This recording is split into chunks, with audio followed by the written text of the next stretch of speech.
Hey everybody, I'm back. Even though you can't see me, I've decided I'm going to paint the living room. So I always forget to do befores. So I'm gonna do a before. This is the paint color. It's a custom color that I just mixed a bunch of stuff together years ago and came up with kind of a chocolate. But I don't feel like there's enough contrast between the sofa and the wall. This gold sofa and the wall. Just to me, I don't know. I'm over it. It blends in too much. So I'm gonna start out doing my edging, and then I'm hoping that will motivate me to then move on to the wall part. So right now I got everything just kind of all bunched together over here. And I think I for years, literally, I've been debating about painting this curio cabinet. And I'm going to make up my mind once and for all after I paint the walls. I'm going to do it in the Repose Gray by Sherwin-Williams. And I think it'll brighten this room up a little bit. And then we'll see where to go from there. So anyway, that's where I'm at. That's what I'm doing.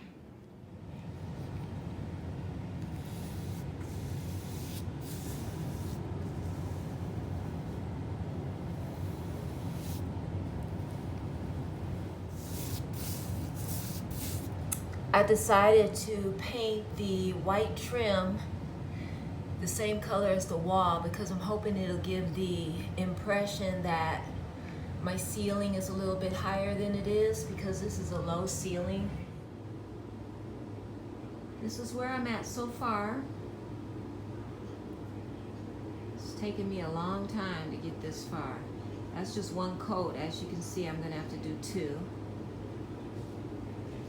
I do think it gives the ceiling more height to have that upper trim painted the same color. I've gotten this wall over here done. Got to get on the chair and get the top. That's where I'm at so far. Got the second coat on. Got the fan going to dry it. And then I'll put, no, did I say I got the second coat on? No. I've got the first coat on all over. But it looks really good for a first coat. You can I think that might not be dry right there where the lighter color is. I think that's still wet. But yeah, it's gonna need a second coat. I got a couple of nails that I left there because I'm probably gonna hang the same thing up. So I'll have to go over that with a brush. Do you agree, Kitty? You like the color? Yeah? Meow, I love it. Thank you. I almost forgot to do my before, but I decided to go ahead and paint this curio cabinet. I'm doing it in the color Wedgwood by Heirloom Paints. Come back a little bit. So that's the drawer. And it's really more of a blue. If you can kind of see the contrast between the wall and the drawer, you can see that the Repose Gray is a very soft gray. I don't know, I think it's a cool gray, but maybe I'm wrong about that. And this is a much more blue gray. But I think it'll complement. I'm hoping anyway. I think it'll pop the gray more out with the blue. This is the first coat of the paint. I don't know, guys. In this lighting, this wall is looking really yellow, but it's, of course, you know that it's not. It's a gray. I guess I like it. I don't want it to clash, but I don't think it does. The second coat, and then maybe I'll antique it a little bit. Heritage Collection. It's an all-in-one paint, so it has a primer, the paint, and a base coat all built in, and the color is Wedgwood.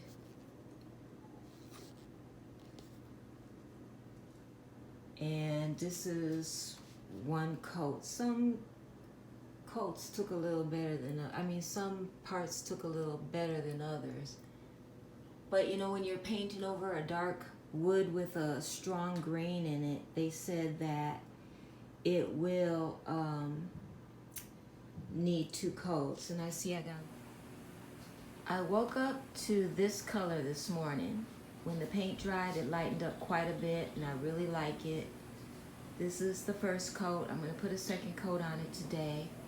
And then I think my lighting's a little bit better right now, so you can see the contrast of the gray with the Wedgwood blue. And I've been painting around furniture until I get to the point where I have to pull it out. So that's where I'm at with this wall. It looks so much brighter and lighter and much more. Look at how much taller the ceiling looks from me just pulling that paint up to the top. And I'm seriously considering painting the bottom the same color as the wall, because I love how much bigger the room feels. So I'm getting somewhere. Even this door looks better. The door needs to be painted, but I don't know, it just looks fresher to me with this lighter paint around it. The color that I did get, I just looked, is Mindful Gray in the sample size. This is the color. Now, I had debated using this as a trim color. What's it? Oh, it is. You can tell it's quite a bit darker than this Repose Gray. So it would still make a good accent color if I don't go and buy the other. I'm going to put a little bit on the wall over here. Test it out and see how it looks. I'll just use my finger to put some on the wall. Because if it's a real significant difference, I might like the other color. I don't know. Enough to go and get it. Because I think 2 sample bottles will be enough to do this one wall. Now right now they don't look that different because it's wet. Open this blind up. Yeah, you can't hardly tell right now. But when that dries, I think it'll look a lot darker.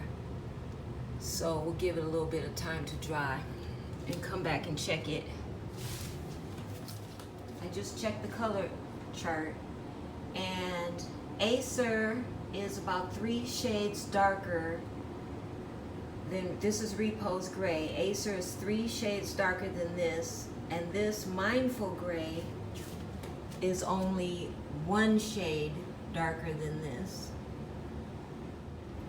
And Acer is like the 3rd one down, so it is going to be more of a contrast. I might go ahead and do that. You know that Mindful Gray might actually work really well on this door, because I discovered that this door has been painted before. I guess I never noticed. I don't know if you can tell, but you see how that there's color coming through that? This door used to be, I don't know if it was blue, or on the camera it looks blue, like it used to be a blue door. So it's already been painted. So, and I wanted something that blends in with this Repose Gray, but still kind of stands out a little bit. I'm sorry, that was the cat jumping down. I'm going to paint the door and then that trim around it the same color as the door. So I think I might use the Mindful Gray for that, because it's such a slight color difference. And then go ahead and get the Acer for this wall here. I don't think I've ever done an accent wall before. So this will be my first time trying that. I'm getting closer to being done. I forgot to do that little piece last night. Today, well, I have to work today, so I don't know if I'll be able to put a second coat on that wall. Kind of depends on how I feel when I get home.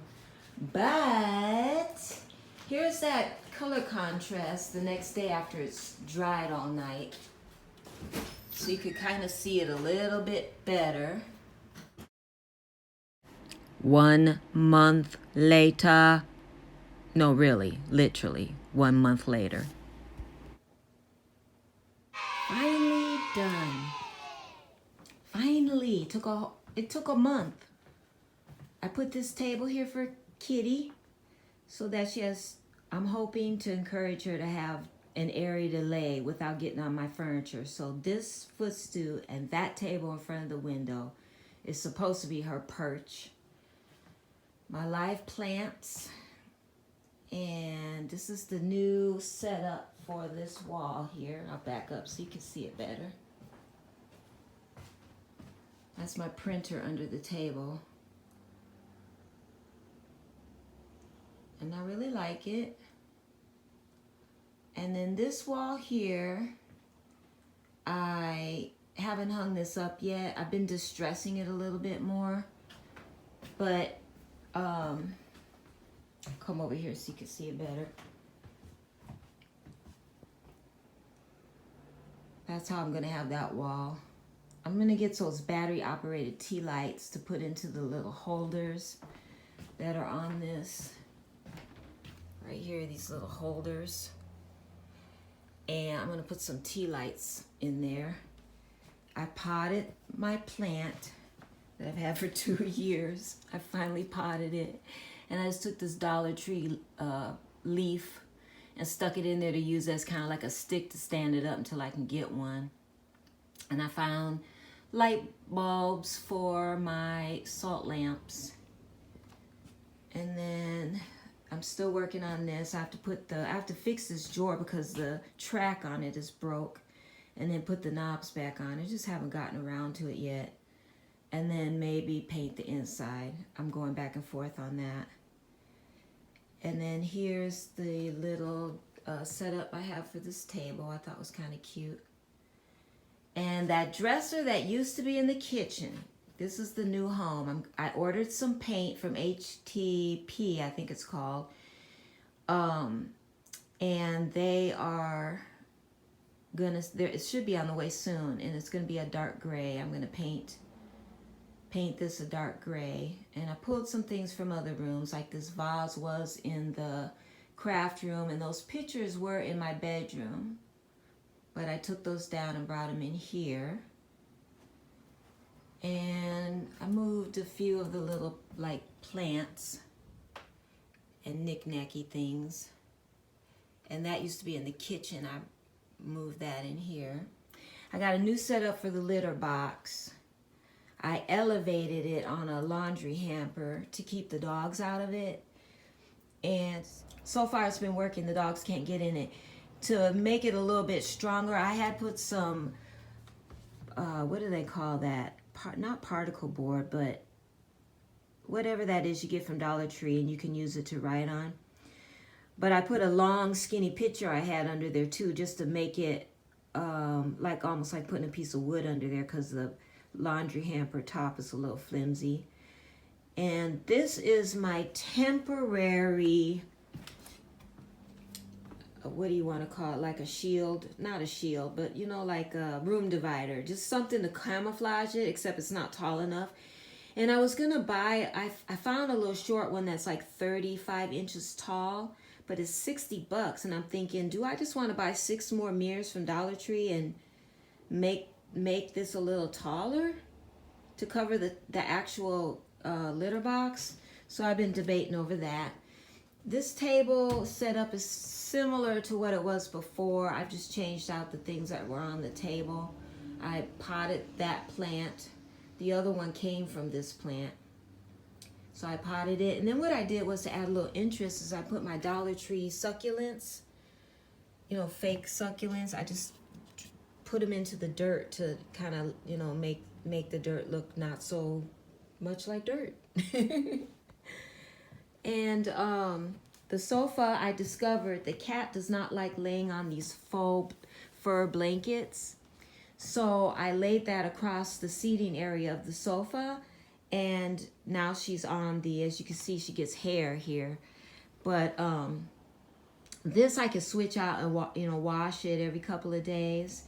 And this, she won't lay on the sofa, so that's good. I'm going to get one for the back of this chair because now she's moved herself over to the back of this chair every now and then, and she's gotten hair on it. So I got to take the hair off of that, and then I'm going to buy a faux fur blanket to put on the back of the chair, anything to discourage her from the furniture and encourage her to be in these other areas. And then I just open the blinds just enough to where the bushes are outside my window, and I feel like it gives me privacy when cars drive by, but it still gives her kind of a opportunity to look outside. And that's my accent wall that I did in the darker color, Acer.